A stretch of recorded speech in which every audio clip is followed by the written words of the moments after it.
Hey guys, thanks for dropping in for another Diecast and Diecast review. Looking at a dirt late model this time, a little bit different here. I was at the Knoxville Late Model Nationals this last weekend, and was going through the souvenir trailers and had this Scott Bloomquist car on one of the counters, and they were actually stocked up on them pretty good. So got a decent price on it compared to other places. And so I went ahead and picked it up.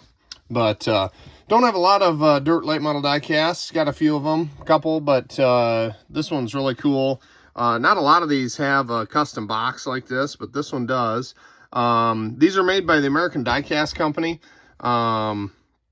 They've been in the business of making dirt late models and modifieds for a long time. So to anybody that collects these, that's not a new thing. But anyway, got a huge rendering of the car here on the top of the box. Got Scott Bloomquist hot rod septic treatment on the side there. Got hot rod septic treatment here and Scott Bloomquist Racing. This is number 248 out of 818 on this one.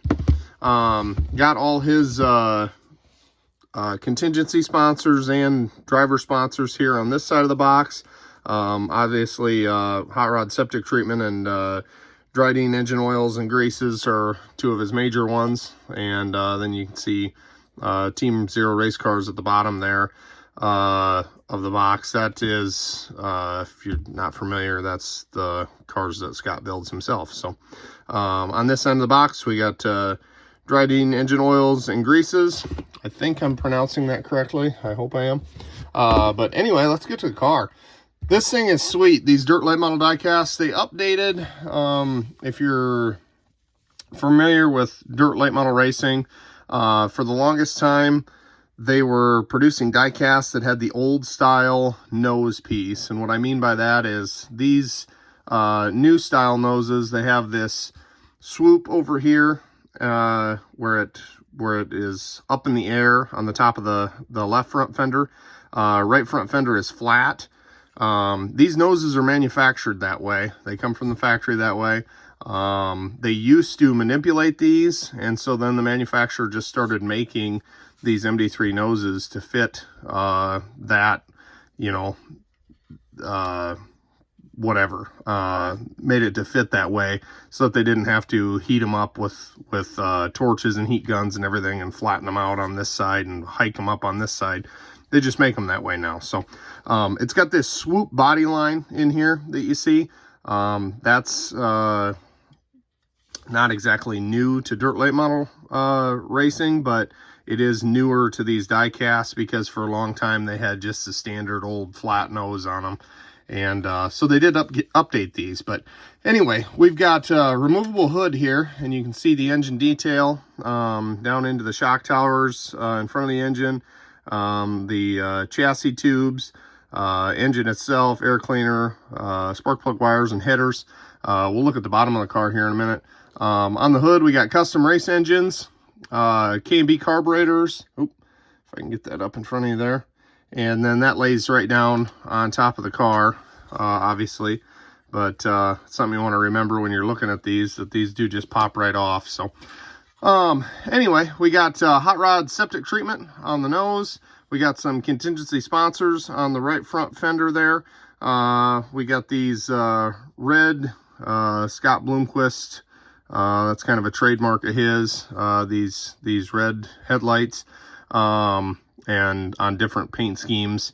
He's got a number of different paint schemes with this same type of paint scheme, just different colors. So like on one of them, the red will be like a lime green, and then the headlights will be lime green. So got a fluorescent yellow valance here. Down the left side, we got that same drying engine oils and greases logo there. We got Petroff Towing. A bunch of contingency sponsors, hot rod septic treatment again there on the quarter panel, Team Zero race cars at the base of the rear window, and the big Scott Bloomquist number 18 logo of his on the door. Nothing on the back of the spoiler. We got drying there again on the deck. The roof, It's got the aerial flyer, the original Bloomquist since 2006. I don't know if that's what he's calling these race cars. I'm not familiar with that, but we got DRF on the deck here, front side of the deck. Much of the same down the right side. We got VP Racing Fuels on the spoiler rudder there. And these are just a cool looking car. They do have working suspension. Front suspension is working. Front wheels do turn. Got steering shaft and steering gear that go to the steering wheel and everything there. Quick change rear end. Got the linkage there. You can see the linkage move right there by my thumb.